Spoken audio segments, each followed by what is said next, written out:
नमस्कार। इस वीडियो में बात करने वाले हैं हम बिहार एएनएम 10/709 केस को लेकर के। आप सभी को पता है कि आज जो है इस केस की सुनवाई होने वाली थी सुप्रीम कोर्ट में। इसको लेकर जो है सारी तैयारियां पूरी हो चुकी थी। क्वालिफाइड के जो लीडर हैं वे जो है सुप्रीम कोर्ट पहुंच चुके थे और नॉट क्वालिफाइड के जो लीडर है वे भी जो है सुप्रीम कोर्ट में पहुँच चुके थे और मैं भी जो है आज सुप्रीम कोर्ट में ही था। तो जो है आज इस बात की आशंका जताई गई थी कि आज यह केस फाइनल हो सकता है। यानी पिछली बार जब सुनवाई हुई थी तो 2025 नियमावली को उठाया गया था नॉट क्वालिफाइड के द्वारा। तो आज इस चीज़ की संभावना थी कि जो है बिहार सरकार 2025 के ऊपर अपना स्टैंड बताएगी कि वो क्या करना चाहती है और ये क्या हो जाएगा, केस क्लियर हो जाएगा। लेकिन ऐसा नहीं हो सका है। कुछ केस सुनने के बाद साहब जो माननीय जज साहब थे वे उठकर चले गए। यानी जो है आज उन्होंने अपने तरफ से ही जो है केस को नहीं सुना है। देखेंगे आप इस केस में मैं देखता आ रहा हूँ कि कभी जो है कुछ दिक्कतें आ जाती है, कभी कोई जो है काउंटर लेट से फाइल करता है तो कई लोग जो है कई बार नाम में गलती हो जाती है, कई बार एड्रेस में गलती हो जाता है, कई बार सेल्फी पे सेल्फी फाइल होता है। बहुत सारी चीज़ें इसमें आई और जो है डिले होते चला गया और आज यह स्थिति यह बनी हुई कि आज खुद जज साहब चले गए। तो यानी आज की जो मैं बात कर रहा हूँ कि आज जो सुनवाई नहीं हो सकी, इसके पीछे जो है किसी भी लीडर का हाथ नहीं है, चाहे वो क्वालिफाइड का हो चाहे वो नॉट क्वालिफाइड का हो। कोई भी किसी भी लीडर के चलते ये चीज़ें आज नहीं हो पाई है। तो ये चीज़ें आप समझ गए कि आज जो है सुप्रीम कोर्ट में सुनवाई नहीं हो पाया है। अब जो है क्या किया गया है, इस सारे केस को जो है लिस्ट कर दिया गया है अगले हफ्ते बुधवार को ही जो है लिस्ट कर दिया गया 26 तारीख को। ठीक है, ये चीज़ें समझ गए। लेकिन एक चीज़ सबसे जो है आज निकल कर आई है, भर्ती रद्द होने को लेकर के। तो देखिए जो चीज़ें मैं आपको बता रहा हूँ इस वीडियो के माध्यम से, ये बिल्कुल इंटरनली बात है। ऐसा नहीं है कि ऑफिशियली ऐसा कोई खबर आया है, ठीक है, भर्ती रद्द को लेकर के। देखिए जो बिहार सरकार का स्टैंड है, हम लोग शुरू से कहते आ रहे हैं कि सरकार कुछ भी कर सकती है, लेकिन जो है नॉट क्वालिफाइड को नौकरी देने के फिराक में, नॉट क्वालिफाइड को नौकरी देने के मूड में बिल्कुल भी नहीं है। चाहे उसको 2025 लाना पड़े, 2026 लाना पड़े, वो जब देगी नौकरी केवल और केवल क्वालिफाइड को देगी। क्वालिफाइड कहने से मतलब ये है कि जो एग्ज़ाम पास किए हैं उनको देगी। ठीक है, अब जो है क्या ही सरकार का जो है ऐसा स्टैंड पता चला है इंटरनली कि जो है सरकार अब सुप्रीम कोर्ट में इस चीज़ को कहने वाली है कि जो है अब जो है क्या होगा कि हम जो है सारी प्रक्रियाओं को समाप्त करके 2025 नियमावली के हिसाब से जो है बहाली को पूरा करेंगे। यानी जो है हम एग्ज़ाम लेंगे और फिर से एग्ज़ाम लेकर के जो पास होगा उनको नौकरी देंगे। सरकार ये बातें सुप्रीम कोर्ट में कह सकती है, इस बात की आशंका जताई जा रही है। इस चीज़ पे मैं मुहर नहीं लगा रहा हूँ, इस चीज़ पे आप समझ लिए। सबसे पहले मैं मुहर नहीं लगा रहा हूँ कि नहीं, बिल्कुल सरकार यही बात कहने जा रही है। जिस चीज़ की आशंका जताई गई है उस चीज़ को मैं आपको बता रहा हूँ कि जो है ऐसा सरकार को कहने की उम्मीद है कि वो सब कुछ जो है समतल करके, सब कुछ जो है ख़त्म करके वो 2025 नियमावली से भर्ती को पूरा की मतलब करने वाली है। ये चीज़ें खबरें निकल कर आई है। तो मैं सबको यही कहूँगा कि अभी थोड़ा सा आप लोग धैर्य बना के रखिए, चाहे आप क्वालिफाइड हैं चाहे आप नॉट क्वालिफाइड हैं। देखिए नॉट क्वालिफाइड का तो नौकरी वैसे भी नहीं होना है, मैं इस चीज़ को मैं पहले ही आपको बता चुका हूँ। चाहे वो हाई कोर्ट का मामला हो चाहे वो सुप्रीम कोर्ट का मामला हो, सरकार ने ये देखिए सरकार जो जिस चीज़ का प्रण कर लेती है तो सरकार के पास अधिकार होता है नियम बनाने का भी और नियम तोड़ने का भी। ठीक है, तो सरकार को ये संवैधानिक अधिकार मिला हुआ है। तो अब जो है उन्हीं सारे अधिकारों का जो है पालन करते हुए सरकार नई नियमावली लाई है 2025 और जिसको लेकर के ये सारी चीज़ें हुई है।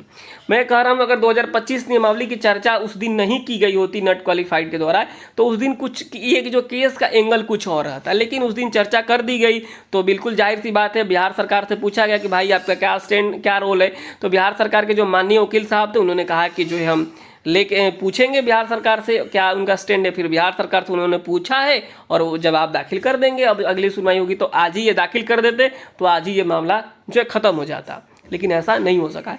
तो मैं सभी से एक ही बात कहूँगा, एक ही रिक्वेस्ट करूँगा, जो भी हमारी बहनें हैं जो क्वालिफाइड है, एग्ज़ाम पास कर चुकी है, मैं उनको कहूँगा कि आप जो है पढ़ना शुरू कर दीजिए। ठीक है, पढ़ना शुरू कर दीजिए। जो एक बार एग्ज़ाम पास कर लिया है ना, उसकी तैयारी लगभग 50% अभी भी होगी, उसको थोड़ा सा और मेहनत करना है और उसकी जो है आराम से जो है उनका रिजल्ट हो जाएगा आराम से। ठीक है, आप लोग थोड़ा सा आप जो है पढ़ाई पर स्टार्ट कर दीजिए, क्योंकि जो है मामला बहुत ही आगे निकल चुका है। अब इस भर्ती का जो है अंतिम रूप ये या तो क्वालिफाइड का होगा या तो जो है भर्ती रद्द हो जाएगी। नॉट क्वालिफाइड का कोई मतलब ही नहीं बनता है। इस चीज़ को आप लोग मान के चलिए, ये ऐसी परिस्थिति बन चुकी है। ये जो है मैं भी जो भी चीज़ें मैं कह रहा हूँ ये जो है बिल्कुल अनुमान से कह रहा हूँ, ऐसा नहीं कि क्लियर कट यही होने जा रहा है। लेकिन फिर भी मेरा एक जो अपना जो है सजेशन है, जो भी हमारी क्वालिफाइड बने हैं चाहे जो भी हमारी नॉट क्वालिफाइड बने हैं, कि आप लोग जो है अब कॉपी किताब निकाल लीजिए, अब समय आ चुका है। ऐसा सुनने में आया है कि जो है बीटीएससी को अधियाचना भेजा जाएगा या फिर भेजा जा चुका है और नई बहाली भी आपके सामने होगी। तो जो है इस बहाली में जो है अभी थोड़ा सा लंबा समय लग सकता है। अब ऐसा नहीं है कि जो है अगले ही डेट में ये बहाली क्लियर होने वाली है, अब ये लंबा चलेगा। इसमें क्या पता कहीं रीट फाइल हो जाए, जिसका अधिक उम्र है उसको लेकर के, या फिर अन्य जो चीज़ें हैं जो आने वाले दिनों में आपको मैं बताऊंगा कि क्या क्या इसमें होने की संभावना है। लेकिन फिलहाल आपको ये समझना है कि जो आज क्या हुआ है, आज सुनवाई नहीं हुआ है और जो है अगली सुनवाई का डेट दे दिया गया है, जो कि क्या है 26 तारीख को है। उस दिन बिहार सरकार से जो है क्या किया जाएगा, बिहार सरकार के जो वकील हैं उनसे जो है बिहार सरकार का जो क्या मांगा जाएगा, जो है मांगा जाएगा क्या उनका स्टैंड है, बिहार सरकार क्या चाहती है, और उसके बाद से जज साहब जो है फैसला इस पर सुना सकते हैं। और जो लोग का विरोध करना होगा वो आगे इसमें बढ़ेंगे, आगे चलेंगे।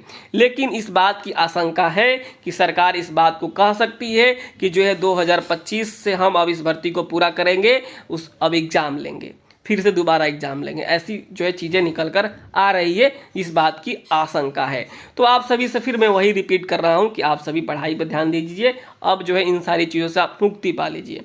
फिलहाल इस वीडियो में इतना ही, नमस्कार, धन्यवाद। और मैं आपको एक बात जाते जाते कह देता हूँ कि जो है ये दुनिया की कोई आखिरी भर्ती नहीं थी 10,709 की, जो है आपको इसी में नौकरी लेना था। सरकार की कई बार गलत नीतियाँ होती है, कई बार जो है सरकार में बदलाव होता है, कई बार सरकार जो है समय समय से बदलाव करती है, तो इस तरीके की परिस्थितियाँ उत्पन्न हो जाती है कि एग्ज़ाम पास करने के बाद भी ऐसी समस्याएं झेलनी पड़ती है।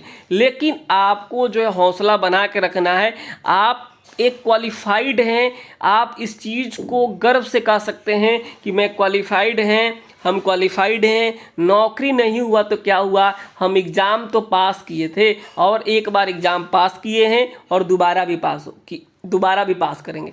और जिनका अधिक उम्र हो गया है उनको एज रिलैक्सेशन मिलेगा, इस बात की गारंटी है, इसमें कोई डरने वाली बात नहीं है। तो आप लोग जो है पुराना कॉपी किताब निकाल लीजिए। ये मेरा जो है एक रिक्वेस्ट है, अनुरोध है कि हो सकता है बहुत जल्द आपकी बहाली देखने को मिले, तो आप उस बहाली में भी जो एग्ज़ाम्स दोबारा निकालें। और मैं इस बात से बिल्कुल आश्वस्त हूँ कि जो इस बार एग्ज़ाम्स निकाल चुके हैं वो अगली बार भी एग्ज़ाम बिल्कुल निकालेंगे, बहुत बड़ी चीज़ नहीं है। और जो भी हमारे तरफ से गाइडेंस हो सकेगी एग्ज़ाम्स निकालने को लेकर, मैं आप लोगों को आगे ज़रूर दूंगा। तो फिलहाल इस वीडियो में इतना ही, आप सभी को नमस्कार, धन्यवाद।